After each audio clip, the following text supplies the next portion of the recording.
Buenas tardes, profesora. Buenas tardes, compañeros. Hoy le vengo a exponer junto con mi compañera, Angie Arevalo, lo que es la teoría del documental, su forma y su estructura. Según el Oxford English Dictionary, una teoría es una hipótesis que se ha confirmado o se ha establecido mediante la observación y la experimentación.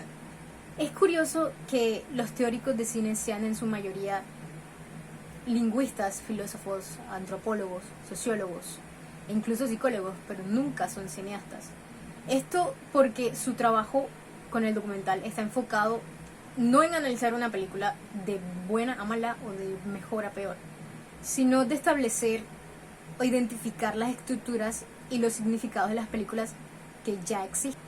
Estos han llegado a la conclusión de que algunas de las preguntas más difíciles de responder y casi imposibles de responder surgen de la práctica del documental, las cuales son algunas de estas.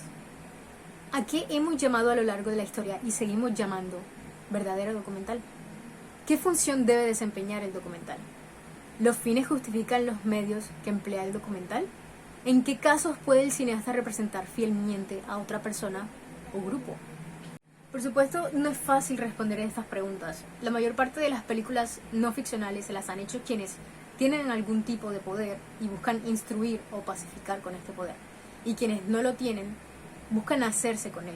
Los documentalistas por lo general han tratado de ocupar un terreno intermedio, representando a quienes no tienen voz, la cual es una labor llena de bastante nobleza, sin embargo también está llena de bastante desilusión.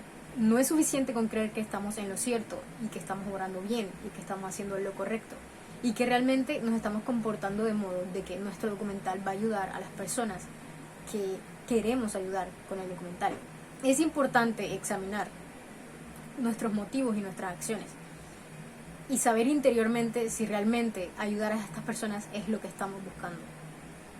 Los primeros realizadores del género, mayormente los de la escuela de Grierson, discutían sobre la identidad del documental, la estética y la función de este como herramienta para cambio de la sociedad. Sin embargo, son pocas las conclusiones que se han sacado.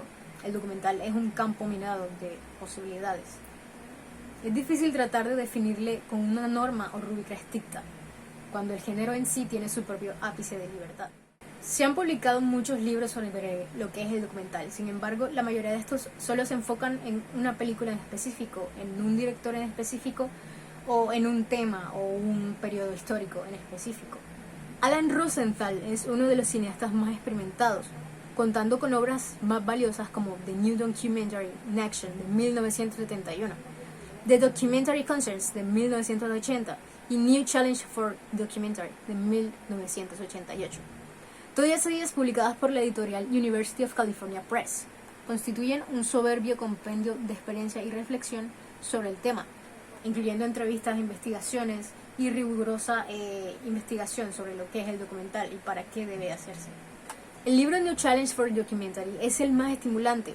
En sus más de 600 páginas, los 35 autores que colaboran investigan con temas como los siguientes: la verité y el derecho de las personas a saber, los documentales dramatizados y el dilema de la presentación del material, los convencionalismos del documental que hay que abandonar, teorías y estrategias feministas en torno al documental, entre otros.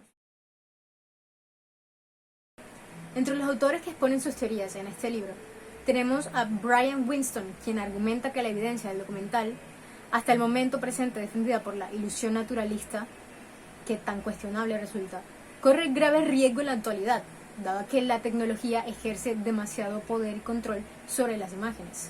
Por otro lado, Philip Rosen, que analiza lo que es y lo que no es el verdadero cine, coloca a Grierson y a toda su escuela en las turbulentas aguas del debate historiográfico y demuestra que la representación documental, al tratar de controlar la percepción de la realidad por parte de las masas, es realmente una forma de influencia política. Trinity Mina tira por tierra todas las teorías que se han escrito sobre el documental en uno de sus ensayos, Pleno y Penetración de Aliento. Demuestra lo inadecuados, contradictorios y colonialistas que son la mayoría de los documentales, incluidos los llamados documentales científicos, los cuales son en su mayoría muy aclamados por antropólogos. Paul Arthur, finalmente, manifiesta que los documentalistas siempre han buscado y defendido la verdad. A pesar de las corrientes posmodernistas y de la aparición de nuevas tecnologías, sus planteamientos no han cambiado sustancialmente. O sea, sé que dice que realmente pase lo que pase, pasen los años, los documentalistas siempre van a buscar una sola cosa. El documental se centra en una sola cosa, en la búsqueda de la verdad, en defender la verdad. Gran parte de la argumentación que gira en torno del documental gira en torno a lo que decía Brecht entre el arte como espejo de la sociedad y el arte como martillo que la moldea o que le da forma. Al final, la postura que asumamos depende de cada uno de nosotros, del entorno y de la intención que tengamos al momento de hacer un documental. El tema de la representación, de hasta qué punto es lícito o hasta qué punto un director puede hablar o representar o ser la voz de otras personas o de un grupo vulnerable, es un tema que tiene y sigue teniendo bastante importancia. Es natural que esto suceda en épocas en las que han surgido demasiados problemas, demasiados conflictos, y en los que es necesario levantar y alzar la voz por estas personas que están en vulnerabilidad y que necesitan ser escuchados. El verdadero conflicto entra en debate, el cómo realmente se les puede representar de una forma fidedigna, de una forma fiel, para que entonces sí puedan recibir la ayuda que necesitan, de que el documental realmente sirva como una voz para ellos, para que puedan ser escuchados. Es importante poder mantenerse alerta frente a los oscuros motivos que pueden ocultarse detrás de la caridad. Hay que estar convencidos de que realmente se está sirviendo a intereses ajenos y que realmente no hay segundas intenciones frente a lo que uno está haciendo. El documental es, en última instancia, una obra en construcción. Nos proporciona muchos datos de su autor y nos deja ver claramente su tema central. Nos guste o no, es nuestra propia vista del mundo la que estamos plasmando en la pantalla. Es un punto de vista lo que estamos viendo en el documental. Sería ideal contar con una sociedad justa, abierta, en la que cada grupo pueda ser capaz de ser su propio portavoz, pueda ser capaz de representarse a sí mismo, en lugar de que alguien más venga a representarle.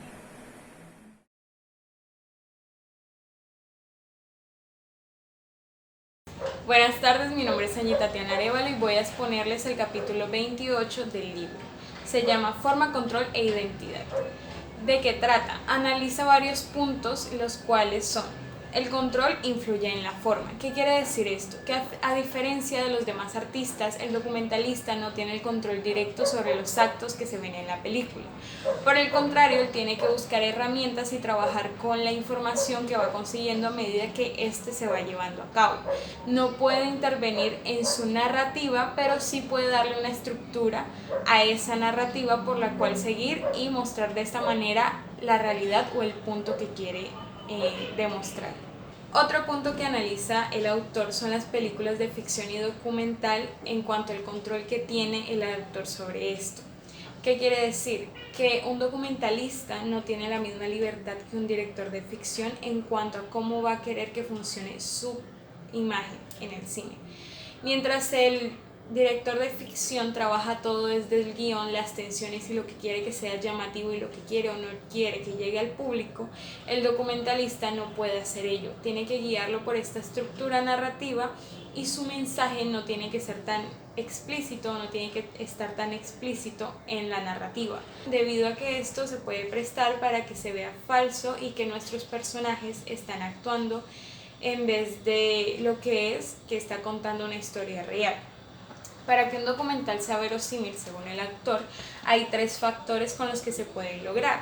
El primero es la originalidad de la historia en sí misma, o sea, que sea atractiva por sí misma. El segundo es el punto de vista individual, flexible y evidente. Y el tercero es que el lenguaje y los convencionalismos sean eficaces. Otro punto que tocan son los abanicos de temas y sus limitaciones. Aquí comparan el documental con la literatura. Mientras la literatura puede tener las tensiones y saber cómo va a envolver al público para mantenerlo ahí, el documental no puede hacer ello. Y es ahí cuando recurren a temáticas de violencia, de moda o cosas que estén en tendencia para que las personas quieran verlos o llamen la atención. Y esto a la larga es contraproducente porque el documental, al tratar un tema que esté de moda en cuanto a violencia y todo ello, promete dar una solución que no siempre llega. una de las cosas que nos arrastran como realizadores audiovisuales a esto, a elegir estos temas controversiales, son los pocos fondos que hay para el desarrollo de documentales en la cinematografía. Y aquí ponen un ejemplo sobre una novelista y cito: si grandes novelistas como Jane Austen, novelista británica que se dedicó a escribir sobre la vida de personas que no eran muy notables, se hubiese visto obligada a recaudar grandes sumas de dinero antes de escribir una sola palabra, tendríamos novelas del tipo que se venden en los supermercados. Aquí se hace una crítica en cuanto a que los documentalistas, al retratar la realidad, aunque sean temas menores, no deberían verse tan en desventaja con las películas de ficción o con el apoyo que se da a otro tipo de contenido audiovisual, debido a que eso también es importante, y entre más fondos y apoyo haya para estas películas, más desarrollo va a haber en el medio y va a lograr avanzar en cuanto al contenido. Otro punto del que nos habla es sobre la cooperación de los participantes. ¿Qué nos quiere decir con ello? Que nuestros argumentos o puntos por los cuales queremos mostrar esta vida o esta realidad al público deben ser lo suficientemente válidos como para convencer a nuestros participantes que abran su vida íntima a personas que están frente a una pantalla. Nos ponen de ejemplo a una persona que fue víctima de violencia sexual y nos dice que para que nosotros logremos que esta persona logre abrir y contar su experiencia al mundo, nosotros tenemos que hacerle ver la importancia de ello, la importancia de que ella hable sobre lo que le pasó y sobre su proceso después de todo esto. Ella tiene que sentirse segura, tranquila y tomar la decisión por ella misma, en que también es importante, y está de acuerdo con usted, de que esa historia se tiene que saber y el mundo la tiene que conocer. La resistencia al punto de vista personal. Otro de los obstáculos a los que se ven enfrentados los documentalistas es el momento en que elegimos de qué queremos hablar. Si es un tema crítico, un tema personal que nos interesa, es muy difícil llevarlo a la televisión, debido a que estas compañías tienen un poquito de respeto o no apoyan mucho los trabajos de crítica social o político, porque esto los vería implicado a ellos, a no ser que el punto que se trate, la crítica que se trate, les pueda traer audiencia. También, si eres una persona famosa, un autor muy reconocido debido a tu trayecto cinematográfico, es posible que te puedan dar el apoyo.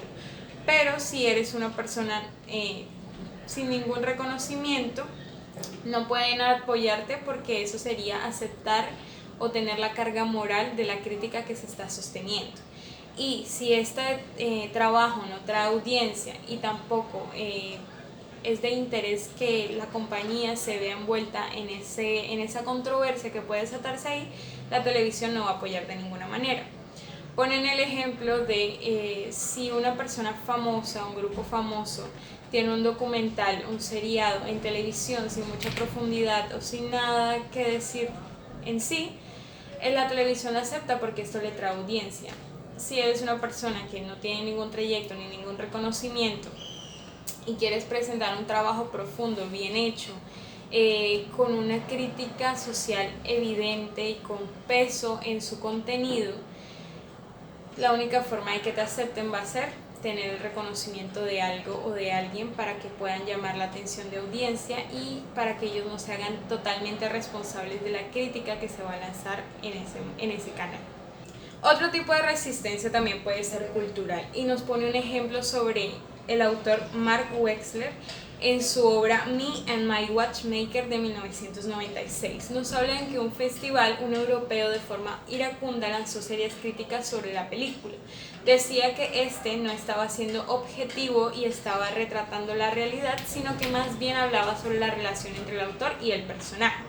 Entonces aquí nos dice que la teoría de ese documental objetivo todavía subsiste, y esta posición objetiva del europeo más esta posición autoral del estadounidense pudieron traer choques en cuanto a lo que se puede considerar un documental.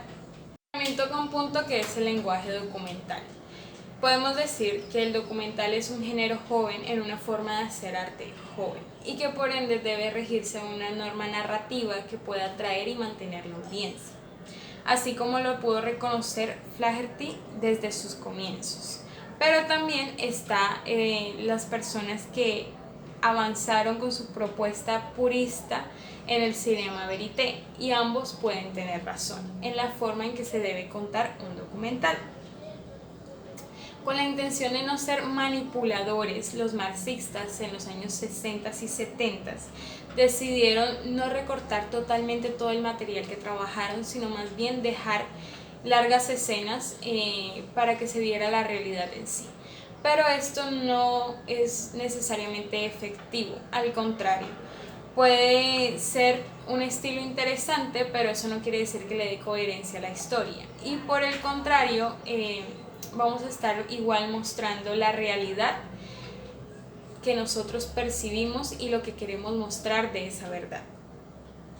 Ahora, la película, volvemos aquí con la relación, la promesa, el contrato que hay entre el autor y la audiencia. La película promete algo y debe cumplir algo. Y para ello pasamos por un proceso largo con la audiencia. Por ejemplo, si un autor quiere establecer su posición como gran documentalista o gran cineasta, tiene que entablar ese contrato con la audiencia, y esto puede llegar a ser un poco tardado debido a que los proyectos son bastante largos de concretar y ver los resultados aún es más largo el tiempo que debemos esperar. El documental no ha variado mucho en su forma, en cambio ha vuelto a lo que era antes. Durante un tiempo, con las personas del movimiento del cine verité, del cine verdad, estuvieron muchos autores sacando este contenido o este producto de esta manera, pero ya cuando terminó el boom de esta posición de la verdad, de la realidad como es en la sociedad, todos volvieron al mismo camino que llevaban desde la Edad Media.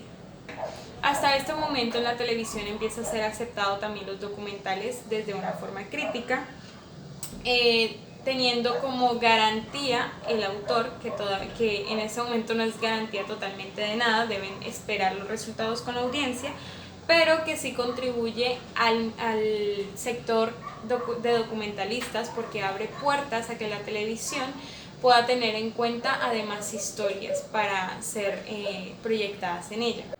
Documental, ficción y futuro. Una vez pasada la época moda del cine, de su etapa experimental e innovadora, este y su proceso creativo perdieron flexibilidad, y después de los 50, gracias a la ligereza de equipos, este espíritu documentalista libre e improvisador empezó a llegar a la ficción, y surgieron movimientos como el free cinema inglés y la nueva ola francesa.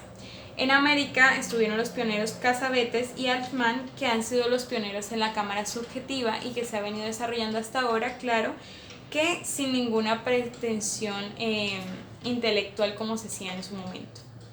El documental tan libre de prejuicios ha proporcionado la noción de un verdadero espacio de realidad en la ficción, y con ello han cambiado las formas de dirigir y de actuar. Por ejemplo, tenemos directores más imaginativos que piden y reciben de los actores un compromiso más amplio con su interpretación de su personaje, ya que estos retiran su culto a su personalidad y se meten de lleno en él. De esta manera lo traen a nosotros de una forma más real. El autor también nos habla que experimentar haciendo documentales nos da una gran preparación para hacer en un futuro largometrajes. También nos dice que la independización del documental, del género literario, informativo, del periodístico, también nos abre puertas en un futuro, y que también hace crecer en el desarrollo de este género cinematográfico, para en un futuro, o lo que ya está pasando, no depender de producciones grandes que puedan financiar nuestros proyectos.